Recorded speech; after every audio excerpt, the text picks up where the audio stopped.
Alright, if you want to put some color in this tree, because it is black and white, we can do so by putting in a color for the leaves. And to do that, we're first going to create a P line, and we're going to turn off our O snap so it doesn't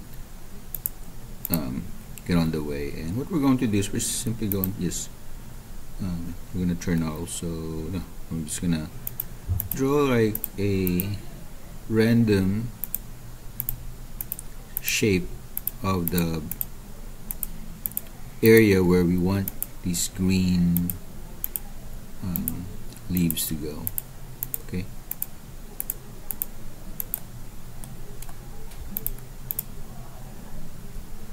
And it doesn't have to be exact.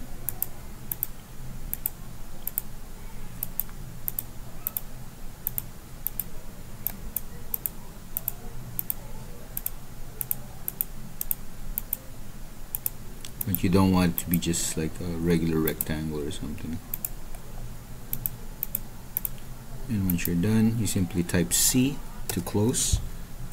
And what we're going to do is we're going to put a hatch on this one. So we're going to put a hatch, and we're going to use a solid hatch.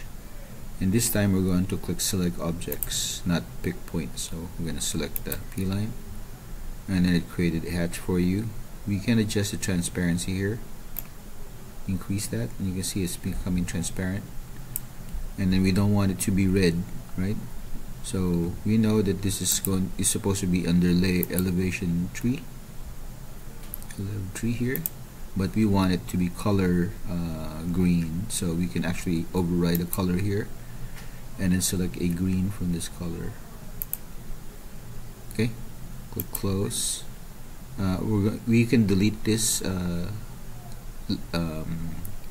layer or this P line, but let's first inspect what it looks like on the elevation.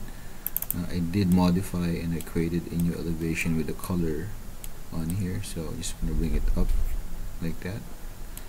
Okay, and then do a preview of what that looks like.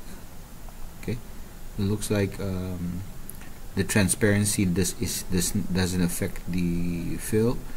And one adjustment that we need to do is one button here should be transparency, and if you don't see that, let's bring that in. So click this and then transparency, check that, and then you're going to see transparency. Okay, this must be turned on so transparency to be effective. Okay, so this must be blue, so you can see right away here that's transparency is off and then transparency on. Okay, so once your transparency is on, we can now type in a preview, and then we can see if the transparency, oh, it doesn't, so we have to do another setting here. So we're going to do a page setup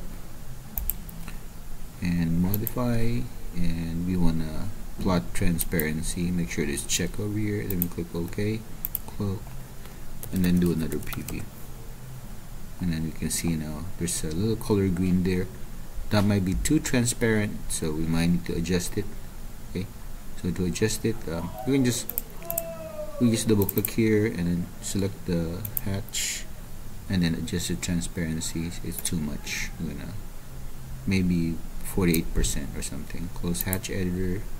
Okay, double click outside and then preview. That looks better now. That looks better, definitely better. Okay, but if you want the tree itself to be darker than these leaves, you can select the tree, double click, select the tree, and then right click, change the draw order, and then bring it to the front. Okay, and then let's also erase this P line anymore. So delete, select, and then delete. There you go. Oh, I changed my scale, and then let's just pan it. I didn't lock my scale, so make sure that you double click and lock your scale here, and then do another preview, and then you'll see that there's a little green here. The tree is in front, so there's some color here. Okay.